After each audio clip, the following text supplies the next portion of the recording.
مسلمانوں کی سائیکولوجی یہ ہے کہ اس آدمی کو اپنا نیتا مان لیتے ہیں جو بڑے گھر میں رہتا ہو, گاڑی سے چلتا ہو اور جذباتی تقریر کر کر اسلام پہ جان دینے کی باتیں کرتا ہو. جذباتی تقریر ہے, لچھے دار تقریر ہے, اور جان دے دیں گے اور یہ کر دیں گے, فلاں کر دیں گے, ڈھگا کر دیں گے. یہ سب چیزیں لوگوں کو وقتی طور پر اچھی لگتی ہے, لیکن ان کا نتیجہ کیا ہے؟ دیکھیے, جذباتی تقریریں کرنے کا اب آج کل 2-4 مولوی اور میں دیکھ رہا ہوں وہ آ رہے ہیں, کچھ لوگوں پہ کیس ویس بھی ہوئے ہیں, وہ فضول کی باتیں کرتے ہیں جن کا کوئی حقیقت سے کوئی تعلق نہیں ہے. وہ یہ ثابت کرنے کے لیے کہ صاحب ہم بہت اچھے مقرر ہیں, کیا مطلب زبردست تقریر کرنی آتی ہے. لیکن تقریر کرنا ایک فن ہے, میں نہیں اس کو نیگیٹ نہیں کرتا, لیکن آپ صرف تقریر کی حد تک رہ کر کے کوئی کام کر سکتے ہیں. آپ یہ دیکھیے کہ جلسے ہوتے ہیں, چاہے وہ سیاسی جلسے ہوں, چاہے وہ سماجی جلسے ہیں, 2000 تقریریں ہوتی ہیں. معلوم ہوگا کہ صاحب آگ لگا دیں گے پانی میں, لیکن اس کا آؤٹ کم کیا ہے؟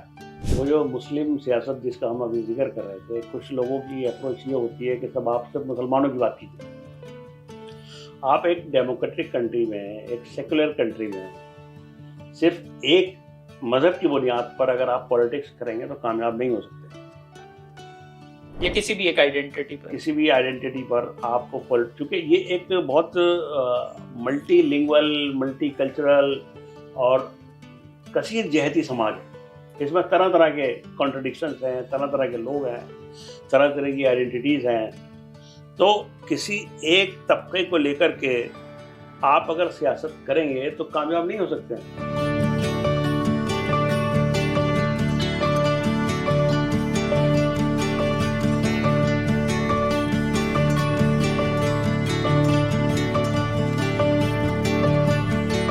السلام علیکم, میں ثاقب سلیم آواز دا وائس کے پوڈ کاسٹ دین اور دنیا میں آپ کا خیر مقدم کرتا ہوں.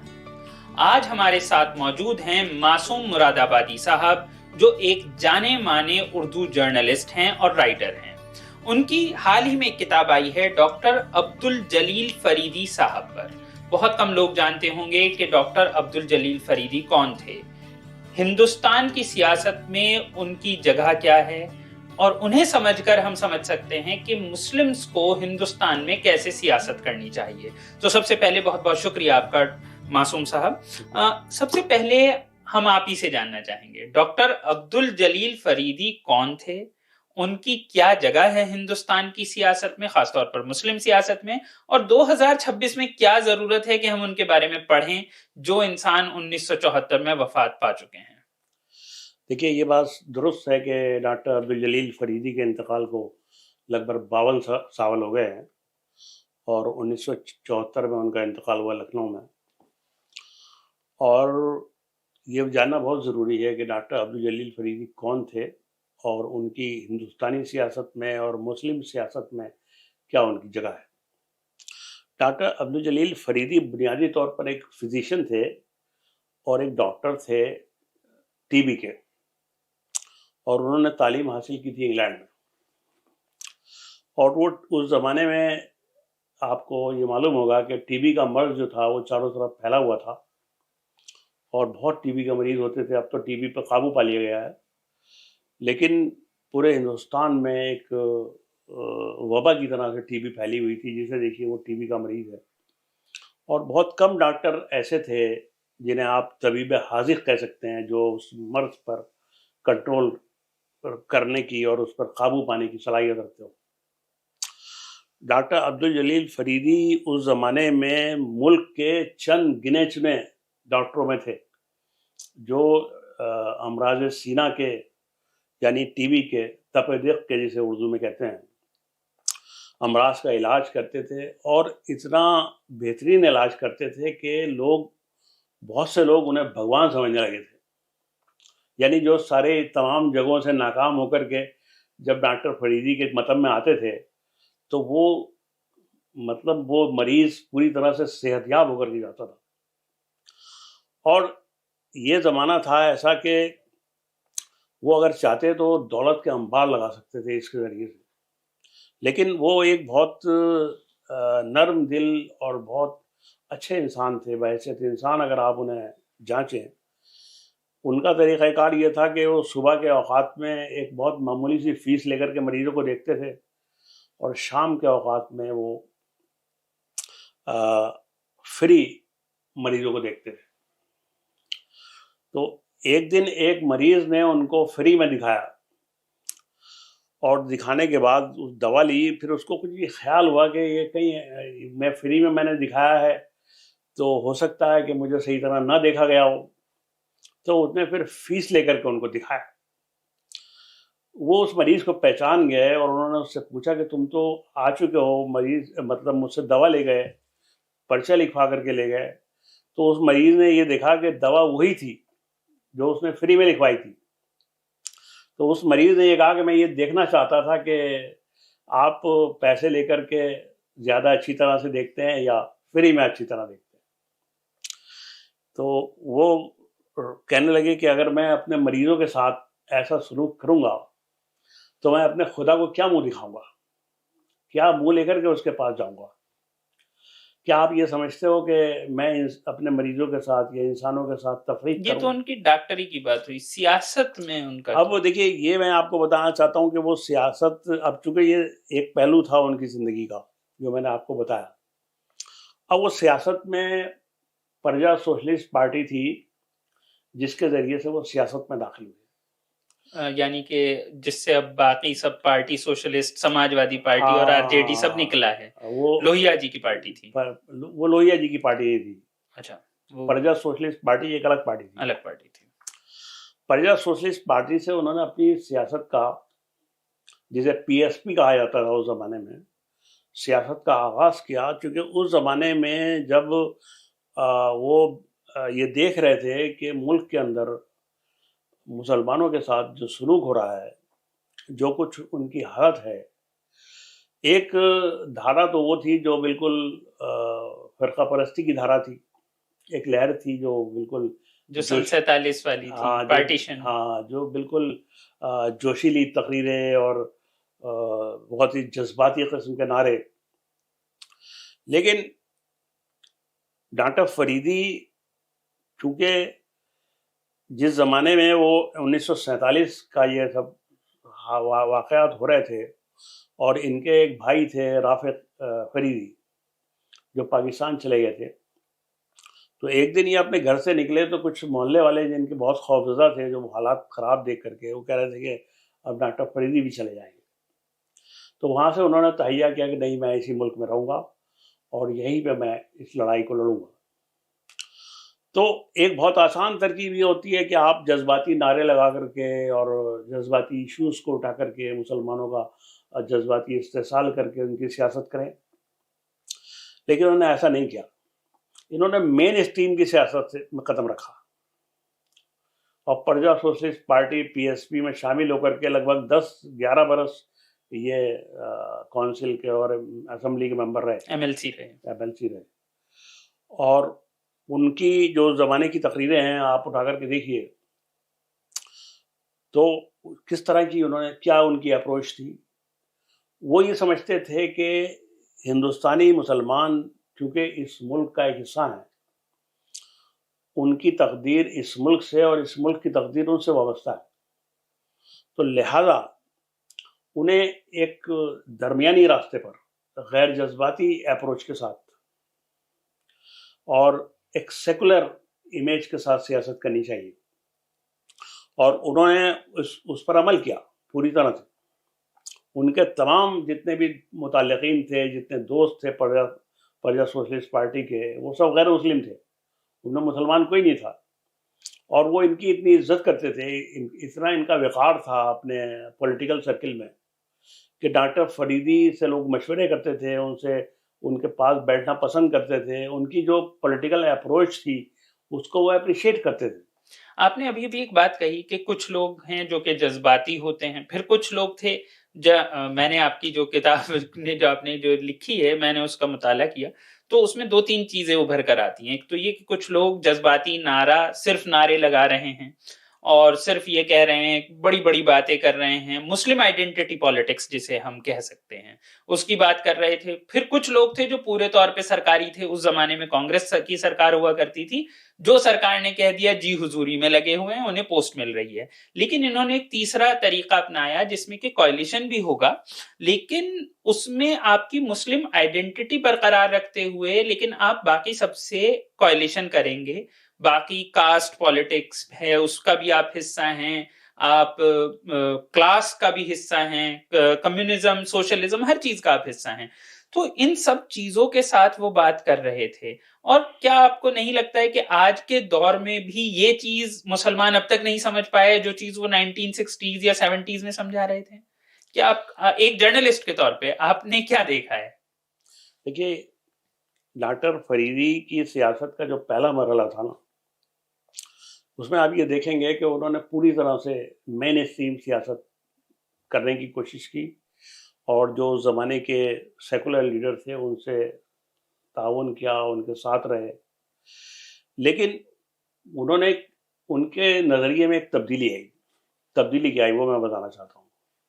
انہوں نے یہ دیکھا کہ مسلم ایشوز کی بات تو سب کرتے ہیں، لیکن جب عمل کا وقت آتا ہے تو پیچھے ہٹ جاتے ہیں۔ یہ آج بھی لوگ سوال اٹھاتے ہیں، سیکولر پارٹیز کے اوپر لگتا رہتا ہے۔ اس نے ان کے ذہن کو بدل دیا، اور پھر وہ مسلم پولیٹکس کی طرف آئے۔ انہوں نے پہلے آل انڈیا مسلم مجلس مشاورت بنائی، پھر انہوں نے مسلم مجلس بنائی، اگرچہ وہ اس کی سیاست مسلم لیگ جیسی سیاست نہیں تھی، وہ آئیڈینٹی پالیٹکس نہیں تھی۔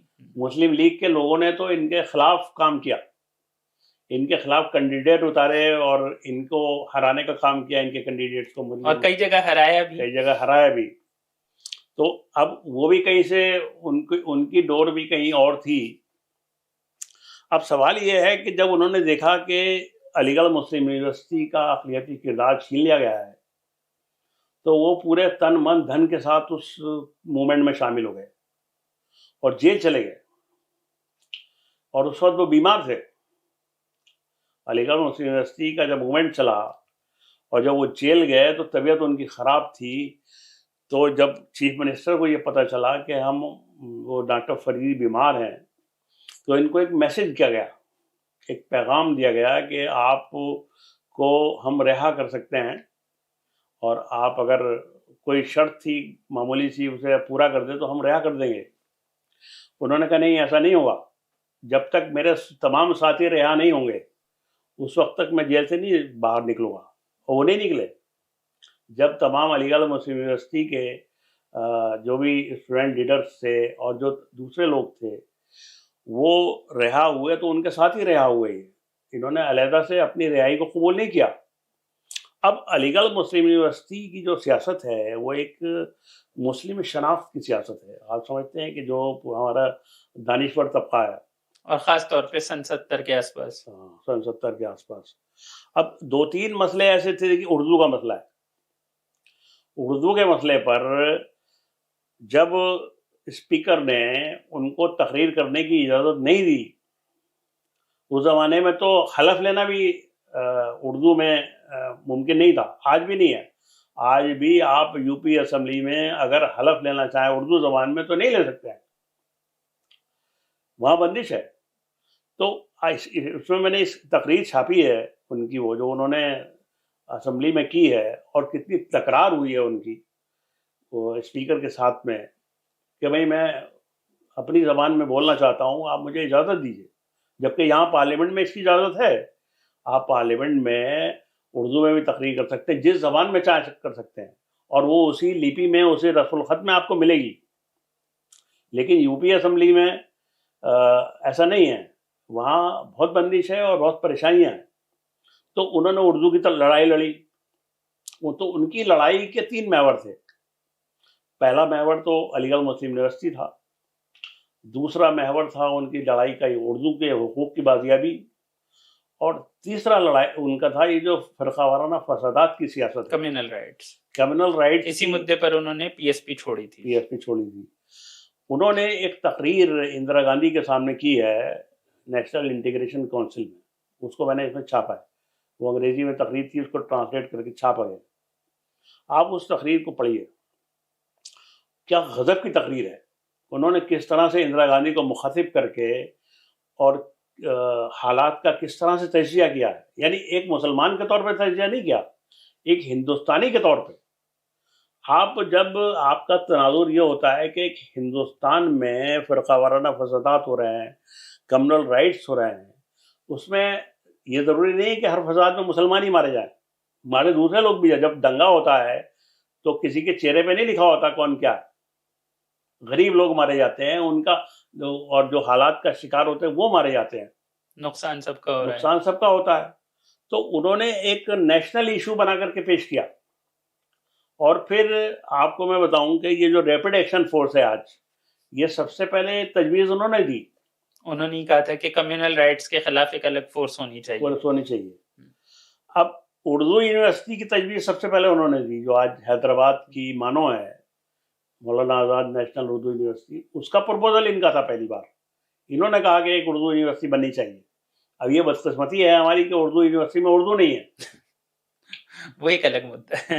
تو اب یہ سارے ایشوز, ایک لیڈر جو ہے وہ ان ایشوز کو لے کر کے چل رہا ہے, جو میں آپ سے ریپیٹ کر رہا ہوں اس بات کو, جس نے پوری طرح سے سیکولر سیاست میں قدم رکھا. اور پھر وہ لیکن یہاں پر ایک اور چیز ہے کہ جیسے ڈاکٹر فریدی نے ان سب ایشوز کو اٹھاتے ہوئے بھی جو ایک اپروچ, جس طریقے سے خود کو پیش کیا, وہ ایک ڈیموکریٹک اپروچ تھی. جیسے کہ ایک بہت ہی ابھی ہم اس بارے میں ذکر بھی کر رہے تھے اور اس کا اچھے سے ذکر بھی ہے کہ انہوں نے پہلی بار, جو کہ انہوں نے الگ الگ اسپیچز میں اس کی بات کی ہے, پہلی بار اس کانسیپٹ کی بات کی جسے آج کے ٹائم میں بہوجن سماج پارٹی کہتے ہیں. اور ہر پارٹی آج کے وقت میں اسی پر ووٹ مانگتی ہے, چاہے وہ بی جے پی ہو, چاہے کانگریس ہو. سب لوگ اس بیسس پر ووٹ مانگتے ہیں کہ کس کا کتنا ریشو ہے, کون کاسٹ کتنی ہے, کس علاقے کے لوگ کتنے ہیں. انہوں نے پہلی بار اس کی بات کی تھی اور پیریار صاحب کو بلایا بھی تھا لکھنؤ میں, اور بھی بہت سارے بڑے نیتا اس جگہ پر اکٹھا کیے گئے تھے. اور انہوں نے اگر دیکھا جائے تو اپنے جو آخری الیکشن انہوں نے لڑا وہ بھی اسی کوalition کے تحت لڑا. تو یہ کیسے کیا کہ ایک طرف تو مسلم ایشوز آپ اٹھا رہے ہیں, دوسری طرف آپ ایک ایسی چیز لوگوں کو دے رہے تھے, ایک ایسی پالیٹکس تیار کر رہے تھے جو کہ مسلم ایشوز کے باہر بھی لوگوں کو ٹچ کر رہی تھی. تو یہ کیسے ممکن تھا, اور اس سے آج کے وقت میں ہم کیا سمجھ رہے ہیں؟ دیکھیے, وہ جو مسلم سیاست جس کا ہم ابھی ذکر کر رہے تھے, کچھ لوگوں کی اپروچ یہ ہوتی ہے کہ سب آپ صرف مسلمانوں کی بات کیجیے. آپ ایک ڈیموکریٹک کنٹری میں, ایک سیکولر کنٹری میں, صرف ایک مذہب کی بنیاد پر اگر آپ پولیٹکس کریں گے تو کامیاب نہیں ہو سکتے. یا کسی بھی ایک آئیڈینٹی پر آپ, چونکہ یہ ایک بہت ملٹی لنگول, ملٹی کلچرل اور کثیر جہتی سماج ہے. اس میں طرح طرح کے کانٹرڈکشنز ہیں, طرح طرح کے لوگ ہیں, طرح طرح کی آئیڈینٹیز ہیں. تو کسی ایک طبقے کو لے کر کے آپ اگر سیاست کریں گے تو کامیاب نہیں ہو سکتے ہیں. ڈاکٹر فریدی نے اس منتر کو سمجھ لیا تھا کہ وہ صرف اگر مسلم سیاست کریں گے تو مسلم لیگ ہو جائیں گے. وہ مسلم لیگ نہیں ہونا چاہتے تھے, کیونکہ وہ دیکھ چکے تھے کہ اس ملک کے اندر آج کے ماحول میں, خاص طور سے آزادی کے بعد کا جو ماحول تھا, اور جو ایک ڈرے اور سہمے ہوئے لوگ تھے, ان کو کیسے اس خوف سے اور اس احساس کمتری سے باہر کیسے نکالا جائے. ایک زخم تو کھا چکے تھے, اس زخم کی ٹھیس تو زبردست تھی. اب میں اس میں جانا نہیں چاہتا کہ اس زخم کو دینے میں کس کا کتنا رول تھا, لیکن زخم جب جسم پہ لگتا ہے اور آدمی کے دل و دماغ پہ لگتا ہے تو اس کے اثرات بہت دور تک ہوتے ہیں. تو اب آج جب لوگوں سے یہ کہا جاتا ہے کہ بھائی آپ تو اپنا حصہ لے چکے, جائیے وہاں پر. میں تو آزادی کے 15-20 سال کے بعد پیدا ہوا, میں نے تو نہیں دیکھا, میں نے تو تاریخ کو پڑھا ہے. میں تو اس آزاد ہندوستان میں پیدا ہوا ہوں, یہی پلا بڑا, یہی سب کچھ کیا, اور یہی سب کچھ میں کر رہا ہوں, دیکھ رہا ہوں. میرے بچے بھی یہاں پر ہیں, سب کچھ ہے. لیکن اب آپ یہ دیکھیے کہ اگر میں اپنے آپ کو بالکل آئسولیٹ کر کے رکھوں گا اور اپنی ایک الگ آئیڈینٹی بنا کر کے رکھوں گا تو میں کامیاب نہیں ہو سکتا. تو ڈاکٹر فریدی نے اس منتر کو سمجھ لیا تھا کہ اپنے مسائل کو ہندوستان کے مسائل سے جوڑ کر کے چلیے آپ. چونکہ دیکھیے اگر میں ایک مسلمان ہوں تو ایک ہندوستانی بھی تو ہوں. میری ایک آئیڈینٹی ایک ہندوستانی ہونے کی بھی ہے اور ایک محب وطن شہری ہونے کے ناطے وہ تمام ذمہ داریاں میرے اوپر عائد ہوتی ہیں. اور سارے کانسٹیٹیوشنل رائٹس بھی آپ کے سیم ہیں. سیم رائٹ ہیں. کوئی میرے کسی قسم کے رائٹ کو کوئی الگ نہیں کر سکتا. تو ایسی صورت میں یہ کیسے ممکن ہے کہ میں اپنی الگ ڈفلی بجاؤں؟ وہ ڈفلی نہیں بج سکتی ہے. اور اگر بجانے کی کوشش کروں گا تو میں ناکام ہو جاؤں گا. تو مجھے مین اسٹریم کے ساتھ چلنا. بھائی میں ابھی سڑک میں آپ کے پاس آیا تو میں گاڑی سے چلاتا ہوا یہاں تک پہنچا ہوں تو گاڑی پہ سبھی طرح کی گاڑیاں تھیں, سبھی طرح کے لوگ تھے. میں اگر اس پہ کوئی جھنڈا لگا کر چلتا تھا میں ایک الگ آئیڈینٹی ہوں. چلنا تو تب بھی اسی سڑک پر ہے, اسی سڑک پہ چلنا پڑتا. وہ سڑکیں, ہوا, پانی, بجلی سب کے لیے یکساں ہیں. تو یہ بہت بڑی ایک کامیابی تھی کہ انہوں نے مسلمانوں کے مسائل کو, مسلمانوں کے ایشوز کو نیشنل ایشوز کے ساتھ نتھی کیا, منسلک کیا, جوڑا. اور یہ باور کرایا اندرا گاندھی کو. انہوں نے بار بار کہا کہ اگر جسم کا ایک حصہ عضو معطل ہو جائے تو جسم ترقی نہیں کر سکتا ہے, جسم صحت مند نہیں کہلایا ہے. بھائی کسی کا اگر کوئی آدمی کی ایک ٹانگ ٹوٹی ہے تو کہیں گے, بری زبان میں لوگ کہتے ہیں لگڑا ہے. یا ایک ہاتھ ٹوٹا ہے تو کہتے ہیں اس کا ہاتھ ٹوٹا ہوا ہے, یا ایک آنکھ نہیں ہے. تو یہ ہم کیسے, ہندوستان تو ایک تقسیم ہے نا, اور اس میں 140 کروڑ لوگوں کا ہم بار بار ذکر کرتے ہیں. تو یہ بات ڈاکٹر فریدی صاحب کو سمجھ میں آ رہی تھی اور انہوں نے اپنے زمانے میں اس پالیٹکس کو سامنے رکھا. اب یہ تو ہم نے بات کر لی کہ اس پالیٹکس کو بہت لوگوں نے مانا, بہت آج تک کچھ لوگ نہیں مان پا رہے ہیں. لیکن آپ نے ابھی ایک ذکر کیا تھا, آپ نے بات کی تھی علی گڑھ یونیورسٹی سے ریلیٹڈ جو موومنٹ چلا تھا اس زمانے میں 60-70s میں. تو اس ٹائم پر جو چلا تو آپ نے کہا کہ اسٹوڈنٹ یونین کے لیڈرز, تو زیادہ تر وہ لیڈر کہیں نہ کہیں ان کی مینٹرشپ میں آ گئے تھے اور وہ انہوں نے ہمیں آج تک لیڈرشپ دے رہے ہیں.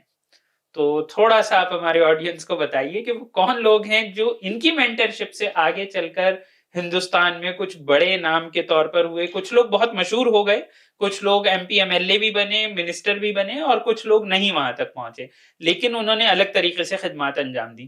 تو آپ کچھ اس بارے میں بتائیے اور کس طریقے سے ان کی پالیٹکس ہندوستان پر اثر ڈالی, جن لوگوں کو انہوں نے ایک طریقے سے اپنے اس میں لیا تھا.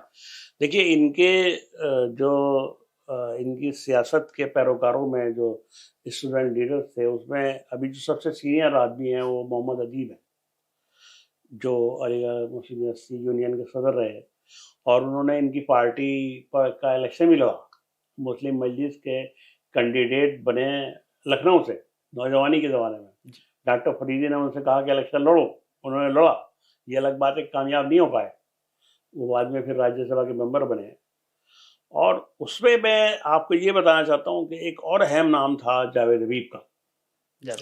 جاوید حبیب ان سے بہت متاثر تھے, اور ان کے انتقال کے بعد اگر کوئی سب سے زیادہ متاثر ہوا جو شخص وہ جاوید حبیب تھے. میری خوش قسمتی ہے کہ مجھے جاوید حبیب کے بہت قریب لینے کا موقع ملا, اور میں نے اپنی زندگی میں ان سے بہت کچھ سیکھا ہے.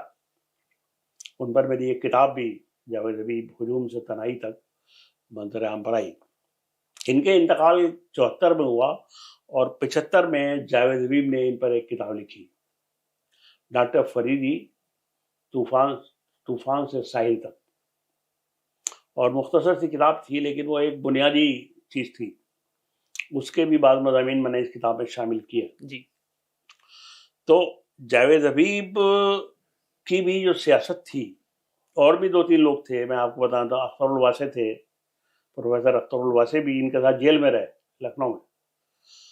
اور کئی نام ہیں, اعظم خان صاحب پر بھی ان کا اثر ہے. اعظم خان صاحب تھے, وہ بھی اس وقت چونکہ سیکریٹری تھے یونین کے. اور وہ بعد میں وہ بھی دیکھیں تو سماجوادی پارٹی کی پالیٹکس سے عروج دیکھا ہے انہوں نے. اور شاید عارف محمد صاحب بھی تھے. عارف محمد خان صاحب بھی کانگریس گئے, بہوجن کئی پارٹیز میں رہے، فی الحال بی جے پی میں ہیں. لیکن وہ عارف محمد خان بھی اس گروپ میں شامل تھے جی چونکہ وہ اس وقت پریزیڈنٹ تھے یونین کے. نہیں، اس سے یہ سمجھ میں آ رہا ہے کہ بہت ہی الگ الگ طریقے سے ہندوستان کی پارٹیز جو کہ آئیڈینٹی پالیٹکس نہیں کرتی ہیں، ہر ایک پارٹی میں ان کے اسٹوڈنٹس موجود ہیں. تو میں یہی سمجھنا چاہ رہا ہوں کہ یہ کتنا اثر انہوں نے بعد کی ہندوستان کی سیاست پر ڈالا ہے. ابھی ایک انتقال ہوا عالم بدی اعظمی صاحب کا 90 برس کی عمر میں. وہ ان کے سب سے سینئر زندہ لوگوں میں سب سے سینئر آدمی. الیاس اعظمی صاحب بھی تھے، وہ بھی ان کے الیاس اعظمی بھی تھے ان کے وہ بھی تھے پیروکاروں میں، لیکن ان میں سینئر موسٹ عالم بدی اعظمی تھے. جی. الیاس اعظمی تھوڑا سا ایکسٹریم پر جاتے تھے. وہ جو توازن ہونا چاہیے وہ کہیں کہیں رک جاتا، ختم ہو جاتا تھا. تو وہ بہت زیادہ مطلب میں آپ کو بتاؤں کہ وہ ایک زمانے میں کانگریس کے اتنے بڑے مخالف ہو گئے تھے کہ اس ملک میں ساری خرابیوں کی جڑ جو ہے وہ کانگریس ہے. یہ انہوں نے تو وہ ایکسٹریم پوزیشنز لے لیتے تھے. انہوں نے ایک کتاب بھی لکھی. وہ بہوجن سماج پارٹی کی شروعات میں بھی اس کے ساتھ تھے. ہاں، وہ پھر سماجوادی پارٹی میں بھی گئے. تو ان کی پولیٹیکل جو وہ سوچ تھی وہ بہت زیادہ میچیور نہیں تھی، بالغ نہیں تھی اس معاملے میں کہ وہ جلدی ادھر ادھر ہو جاتے تھے. نہیں، یہاں پر تنقید سے زیادہ امپورٹنٹ میں جو اس سے سمجھنا چاہ رہا ہوں کہ سن 74 میں انتقال فرما گئے ڈاکٹر صاحب، لیکن اس کے بعد بھی ہندوستان کی سیاست پر جو اثر ہے، اس میں سے کچھ لوگ تو آج بھی ایکٹیو ہیں، وہ آج تک 50 سال بعد تک اس کا اثر ہے. اور یہ اثر کس طریقے سے ہے؟ مطلب دیکھا جائے تو ان سب میں سے کوئی بھی آدمی آئیڈینٹی پالیٹکس کا پارٹ نہیں ہے ڈائریکٹلی. یہ سب سماجوادی پارٹی، سوشلسٹ پارٹیز میں ہیں، یا پھر یہ دلت پارٹیز میں ہیں، یا پھر یہ ایون کانگریس میں ہو سکتے ہیں، یہ بی جے پی میں ہو سکتے ہیں، لیکن ان میں سے کسی نے آئیڈینٹی پالیٹکس نہیں کری. تو کیا یہ ڈاکٹر فریدی کی جو مطلب جو بھی انہوں نے سکھایا یا جو کچھ انہوں نے لوگوں کے سامنے رکھا، کیا یہ اسی کا ایک ایکسٹینشن کے طور پر دیکھا جائے گا جو بھی پالیٹکس بعد میں کی گئی، یا اسے یہ مانا جائے گا کہ بعد کے لوگوں نے اپنے طریقے سے کچھ اور کر لیا؟ دیکھیے، میں آپ کو ایک بات بتاتا ہوں. اس کتاب کو لکھنے کا مقصد کیا تھا میں نے جاوید حبیب کے ذریعے سے ڈاکٹر فریدی کو جانا. جب بھی میں ان کی محفل میں گھنٹوں بیٹھتا تھا تو ڈاکٹر فریدی کا ذکر کافی آتا تھا. آزادی کے بعد کی مسلم قیادت جو ہے اس کا جو دانشورانہ سرمایہ ہے، جو ان کا سرمایہ ہمیں ملتا ہے نا، وہ کسی اور کا نہیں ملتا. میں نے اس میں تقریباً 100 صفحات میں ان کی تقریریں شامل کی. دیکھیے، جذباتی تقریریں تو بہت ملتی ہیں، لوگ دھواں دھار تقریریں، ہمارے یہاں لوگوں کو تقریریں کرنے کا بڑا شوق ہے. بڑا جاوید صاحب کا اپنے اس میں جو ذکر کر رہے ہیں آپ نے، ایک جگہ پہ ان کے حوالے سے لکھا ہے کہ جاوید صاحب نے یہ کہا کہ مسلمانوں کی سائیکولوجی یہ ہے کہ اس آدمی کو اپنا نیتا مان لیتے ہیں جو بڑے گھر میں رہتا ہو، گاڑی سے چلتا ہو اور جذباتی تقریر کر کر اسلام پہ جان دینے کی باتیں کرتا ہو. بالکل یہی انہوں نے کہا. تو وہی بات ہے کہ مطلب یہی سب باقی سب کے ساتھ یہی ہے. آج تک ہم یہی دیکھ رہے ہیں، مسلمان اس آدمی کو اپنا نیتا تسلیم کر لیتے ہیں جو اچھی اچھی باتیں کرتا ہو. اب اس میں دیکھیے اچھی باتیں، دیکھیے جذباتی تقریریں، لچھے دار تقریریں، اور جان دے دیں گے اور یہ کر دیں گے، فلاں کر دیں گے، ڈھگا کر دیں گے، یہ سب چیزیں لوگوں کو وقتی طور پر اچھی لگتی ہیں، لیکن ان کا نتیجہ کیا ہے؟ دیکھیے، جذباتی تقریریں کرنے کا اب آج کل 2-4 مولوی اور میں دیکھ رہا ہوں وہ آ رہے ہیں، کچھ لوگوں پہ کیس ویس بھی ہوئے ہیں، وہ فضول کی باتیں کرتے ہیں جن کا کوئی حقیقت سے کوئی تعلق نہیں ہے. وہ یہ ثابت کرنے کے لیے کہ صاحب ہم بہت اچھے مقرر ہیں، کیا مطلب زبردست تقریر کرنی آتی ہے.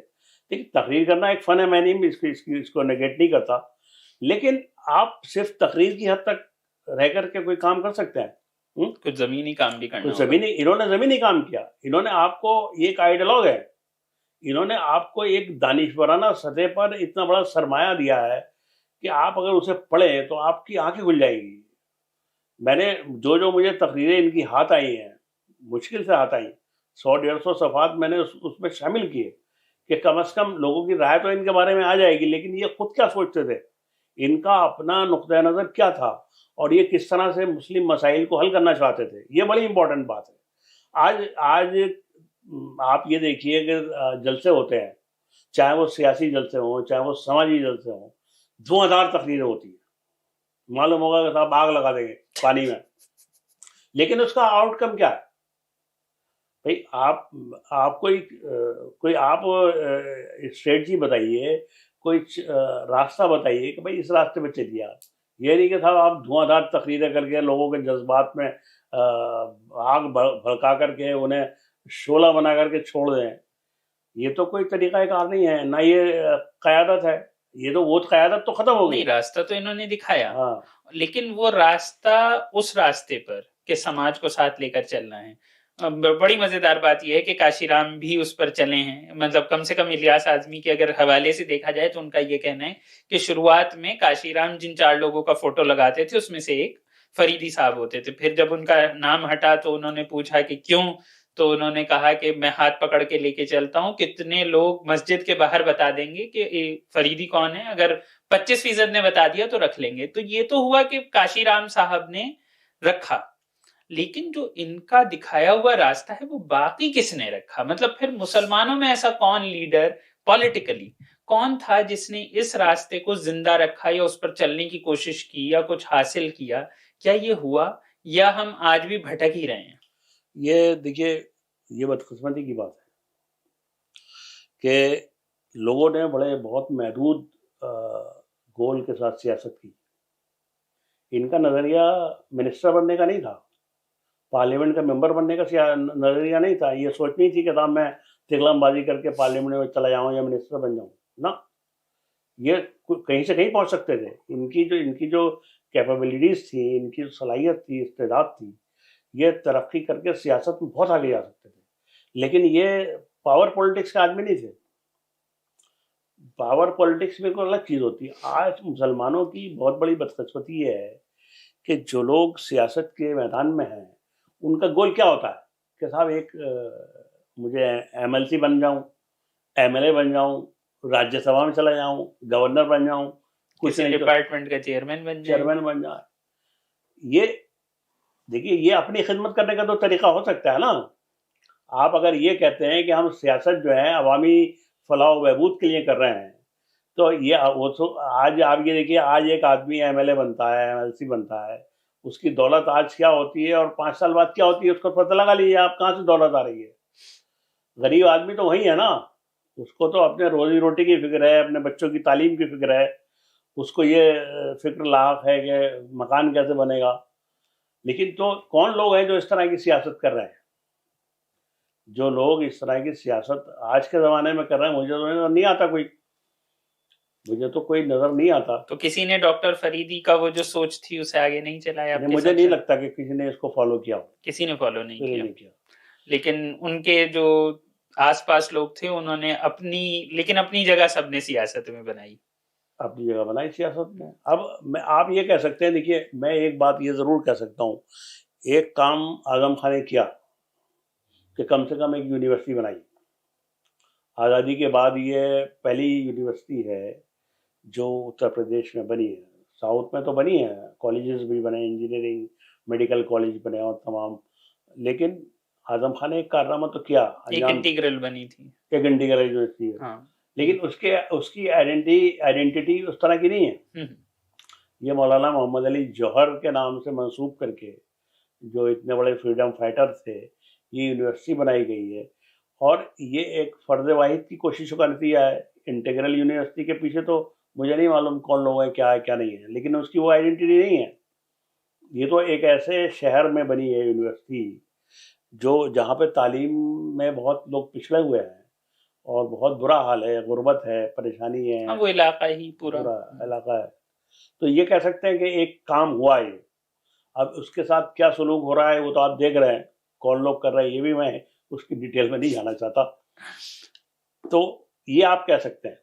ایک دیکھیے جاوید حبیب کی اپروچ کیا تھی، میں آپ کو بتاتا ہوں. میں نے یہ پورا ایودھیا کا موومنٹ کور کیا.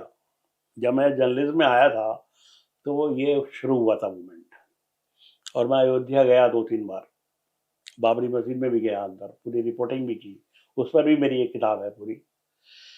جاوید حبیب بھی بابری مسجد ایکشن کمیٹی کے ایک لیڈر تھے، اور ان کی اپروچ یہ تھی کہ وہ جب کسی سے بحث کرتے تھے تو اس سے بنیاد پوچھتے تھے کہ آپ کی بنیاد کیا ہے, کس بنیاد پہ آپ کانسٹیٹیوشن پہ بات کریے, کسی مذہبی کتاب پہ بات کریے, خالی لفاظی کرنے سے بکواس کرنے سے کچھ نہیں ہوتا. انہوں نے ایک لیڈر کو بہت ٹی وی ڈیبیٹ میں بہت بری طرح سے جھاڑا تھا.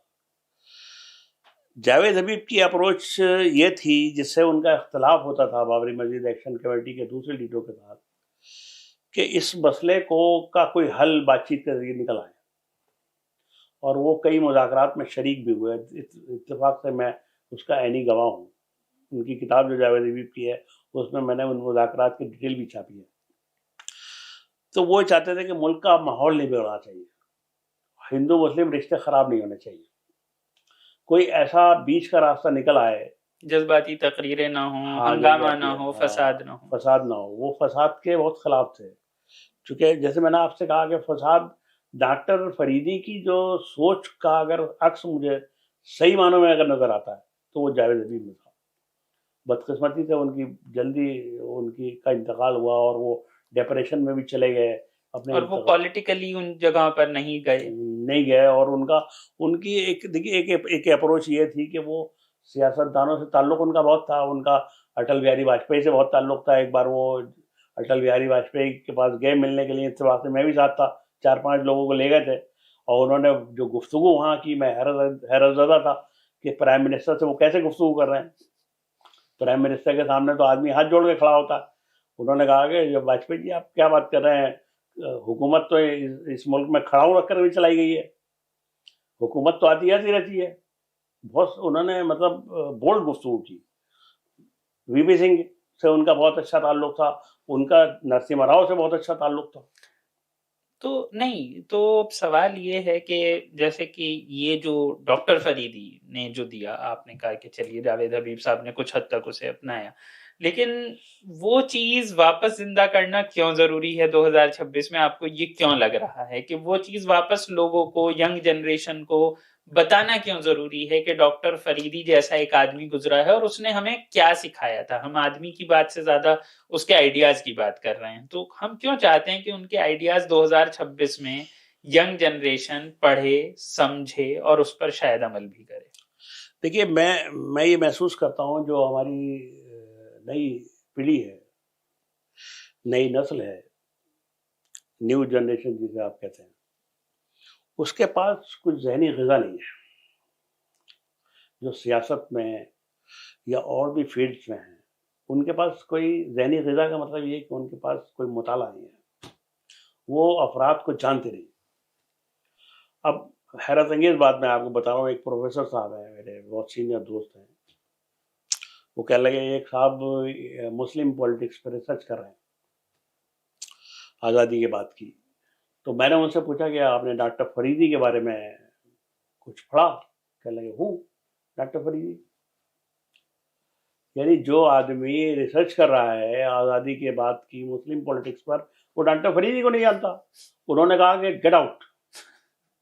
وہ ذرا بد دماغ قسم کے آدمی ہیں, انہوں نے ان کو باہر کر دیا کہ جب آپ ڈاکٹر فریدی کو نہیں جانتے تو آپ کیا ریسرچ کریں گے. یعنی جو آپ کے انچارج ہیں یا سپروائزر جسے کہتے ہیں, انہوں نے بھی نہیں بتایا آپ کو.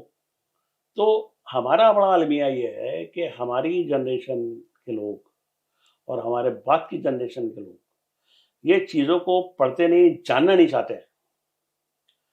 اب جب تک آپ دیکھیے تاریخ کو نہیں پڑھیں گے, شخصیات کے بارے میں نہیں جانیں گے, ان کے بارے میں آپ کی نالج نہیں ہوگی, انہوں نے کیا کیا کیا نہیں کیا, تو آپ ظاہر ہے اگر سیاست میں آپ جا رہے ہیں تو سیاست دانوں کے بارے میں جانیے. بھائی میں جرنلزم میں ہوں تو میں نے جرنلزم کے بارے میں جانا, کچھ کتابیں بھی لکھ دی 2-4-5. تو جو میرا فیلڈ ہے نا اس کے بارے میں تو مجھے جاننا چاہیے نا. آپ مجھ سے پوچھیں گے کہ صاحب آپ بتائیے آپ جرنلزم میں کون سا اخبار کب نکلا تھا, پہلا اخبار کون سا تھا, یہ تو میں جواب دینا چاہیے نا مجھے. اب آپ سیاست میں آ گئے صاحب, کھادی پہننے کا نام سیاست ہے. آپ کے دماغ میں کیا گودا ہے, آپ کی سوچ کیا ہے, فکر کیا ہے, آپ کے پاس اس ملت کے, اس ملک کے مسائل کا کیا حل ہے. تو ہم ڈاکٹر فریدی سے کیا ہماری ینگ جنریشن سیکھ سکتی ہے کہ ہمارے مسائل کا حل کیا ہے؟ وہ کون سے حل یہ ہمیں سجھا رہے ہیں؟ یہ ڈاکٹر فریدی آپ کو شروع سے آخر تک یہ سجھا رہے ہیں کہ آپ مسلم مسائل کو بالکل الگ تھلگ کر کے نہیں حل کر سکتے ہیں. مسلم مسائل کو مین اسٹریم کے ساتھ اور غیر مسلموں کو ساتھ لے کر کے، اور ان لوگوں کو جو آپ کے ہمدرد ہیں، جو انسانیت پہ یقین رکھتے ہیں، ان کو ساتھ لے کر کے چلیے. آپ دیکھیے نا، یہ تجربات نے ہمیں سکھایا ہے نا کہ جب تک آپ اپنے مسائل کو اپنی ڈفلی اپنا راگ کرتے رہیں گے تو آئسولیشن میں چلے جائیں گے نا، آپ بالکل علیحدگی میں چلے جائیں گے. تو لہٰذا انہوں نے جو کام کیا سب سے بڑا، ایک جو بھی مسائل تھے، چاہے وہ علی گڑھ مسلم یونیورسٹی کا مسئلہ ہو، چاہے فسادات کا مسئلہ ہو، چاہے اردو کا مسئلہ ہو. بھائی اردو کا مسئلہ انہوں نے اٹھایا نا، اردو ہندوستانی زبان ہے نا، سب مانتے ہیں کہ ہندوستان میں پیدا ہوئی، یہی پلی بڑی، اور کتنے غیر مسلم اس کے ادیب ہوئے، شاعر ہوئے، محقق ہوئے اور نقاد ہوئے. تو آپ اس پہلو کو اجاگر کیجیے نا. اب یہ پہلو کیوں کہتے ہیں کہ صاحب اردو ہماری زبان ہے؟ اردو ہندوستان کی زبان ہے. فسادات ہندوستان کا مسئلہ ہے، فسادات ہندوستان کا مسئلہ ہے. آپ اٹھا کر کے دیکھیے ویبھوشن رنڈائی کی کتاب، میں نے تو ٹرانسلیٹ کر کے چھاپی ہے. وہ تو آئی پی ایس آفیسر ہیں، انہوں نے کیا لکھا ہے کہ فسادات سے کیا نقصان پہنچتا ہے سماج کو، کس طرح کی چیزیں ہوتی ہیں. تو آپ کے حساب سے 2026 میں ہمیں ضرورت ہے کہ واپس ہم اس بات پر دھیان دیں کہ ڈاکٹر فریدی نے ہمیں کیا سکھایا تھا، کس طریقے سے انہوں نے کولیشن پالیٹکس کرنا سکھایا، بار بار کولیشن بدلی، بار بار چیزوں کو سمجھا اور کوشش کی، مدعے اٹھائے، وہ مدعے جو مسلمانوں کے بھی تھے وہ بھی اٹھائے، جو اوروں کے تھے وہ بھی اٹھائے، اور انہوں نے اپنے آپ کو محدود نہیں کیا آئیڈینٹی پالیٹکس پر. تو بہت بہت شکریہ آپ کا. بہت سارا وقت میں نے آپ کا لے لیا ہے شاید، اور کافی سارا وقت آپ کا لیا، لیکن بہت ہی اہم آپ نے بات ہمیں بتائی ڈاکٹر فریدی کے بارے میں. اور میں امید کرتا ہوں کہ لوگ جو آڈینس ہمیں دیکھ رہے ہیں وہ ڈاکٹر فریدی کے بارے میں اور جاننے کی کوشش کریں گے، ان کا جو کمپائلیشن ہے اسے پڑھنے کی کوشش کریں گے، اور سمجھنے کی کوشش کریں گے کہ ہندوستان میں اگر مسلمز پالیٹکس میں ہیں تو وہ پالیٹکس کیسی ہونی چاہیے، مین اسٹریم پالیٹکس اور آئیڈینٹی پالیٹکس کے بیچ کیا تفریق ہے یہ بھی انہیں سمجھنا ہوگا. یہ ساری چیزیں ضروری ہیں جو کہ ہمیں معصوم صاحب سے پتہ چل رہی ہیں. بہت بہت شکریہ معصوم صاحب آپ کا. اسی کے ساتھ دین اور دنیا کے اس ایپیسوڈ میں اتنا ہی. اگلے ایپیسوڈ میں پھر آپ سے ملاقات ہوگی. تب تک کے لیے خدا حافظ.